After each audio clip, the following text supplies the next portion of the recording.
Հայաստանում գործարկվում է տրանսպորտային միջոցների էլեկտրոնային անձնագրերի համակարգ։ Այն իրենից ենթադրում է տրանսպորտային միջոցի տեխնիկական պարամետրերը բնութագրող փաստաթղթի էլեկտրոնային թվային տարբերակ։ Անձնագրի մեջ ներառվելու են բոլոր տվյալները, թվային տրանսպորտի շարժը, որտեղ է այն արտադրվել, երբ է ներկրվել և ում կողմից։ Այն գործելու է Եվրասիական տնտեսական միության երկրների շրջանակում։ Ինքը հնարավորություն է տալու և գրանցման առումով ավելի հեշտ պետական մարմիններին իրականացնել մեքենաների գրանցումը, հաշվառումը, մաքսազերծման պրոցեսում, առու վաճառքի պրոցեսում, քանի որ ինֆորմացիան ամբողջական լինելու է և մի երկրից անդամ մի երկրից մյուս երկիր տեղափոխելու պարագայում նույնպես դրանք դյուրինացնելու է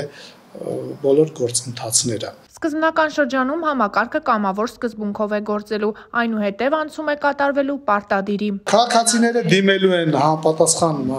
կազմակերպություններին, որոնք ունեն իրավասություն, այդ կազմակերպությունների համար իրավական ակտերով սահմանված է ընթացակարգ, էկոնոմիկայի նախարարությունում գործում է համապատասխան ռեեստր, կազմակերպությունը գալիս է, եթե բավարարում է համապատասխան պահանջների, որոնք որ սահմանված են իրավական ակտով, ներառվում է ռեեստրում և ստանում է իրավասություն։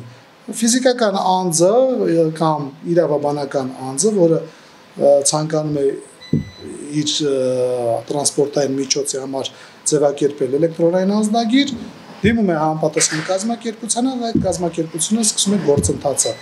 Գրանցում է էլեկտրոնային անձնագիրը, տվյալները էլեկտրոնային անձնագրի հետագայում փոխանցում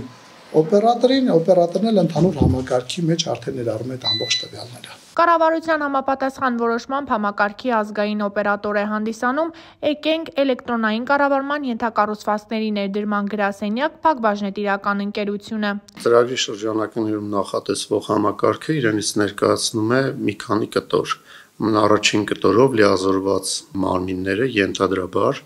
ծրագրի իրագործումից հետո հնարավորություն կստանան ինքնաշխատ, այսինքն էլեկտրոնային եղանակով ստանալու իրենց լիազորությունները էկոնոմիկայի նախարարությունից։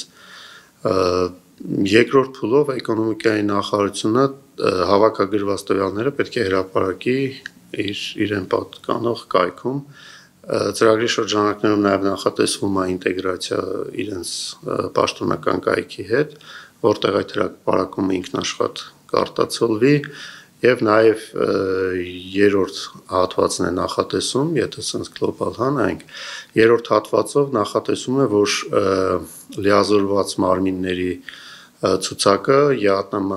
ընդհանուր գործընթացների շրջանակներում պետք է հասանելի դառնա բոլոր երկրներին, անդամ երկրներին։ Այդ կտորն էլ ենք նախատեսում սարքել ինքնաշխատ, այսինքն որպեսզի էկոնոմիկայի նախարարությունը 3 տեղ ինֆորմացիա չմուտքագրի, այլ մի տեղ այդ ինֆորմացիան լիազորված մարմիններից հավաքագրելով ունենա իր ձեռքի տակ և 3 տեղ հրապարակվի։ Ծրագիրը իրականացվում է շնորհիվ Եվրասիական զարգացման բանկի թվային նախաձեռնությունների հիմնադրամի ֆինանսավորման, որի ղեկավարն է Հայաստանի Հանրապետության նախկին վարչապետ Տիգրան Սարգսյանը։ Թվային նախաձեռնությունների հիմնադրամը Եվրասիական տնտեսական միության տարբեր երկրներում իրականացնում է տնտեսության և հասարակական կյանքին վերաբերվող տարբեր կարևոր հատվածների թվայնացման գործընթաց։ Ռեեստրը վարվում է, բայց ոչ թվային եղանակով, եւ այս դրամաշնորհի նպատակը հենց այդ ռեեստրը թվային դարձնելն է, որպեսզի գործընթացները ամբողջությամբ թվայնացված լինեն, լիազոր մարմինների գրանցումը, լիազոր կազմակերպությունների գրանցումը այդ ռեեստրում, գրանցումից ելնելը, նրանց տվյալների փոխանցումը լիազոր մարմնից Էկենք ՓՊ-ին, ազգային օպերատորին ամբողջությամբ իրականացվի ինքնաշխատ եղանակով, որի նպատակով էլ դրամաշնորհը տրամադրվել է։ Որոշակի տեխնիկական և ադմինիստրատիվ աշխատանքներից հետո առաջիկայում արդեն կգրանցվեն էլեկտրոնային անձնագրեր։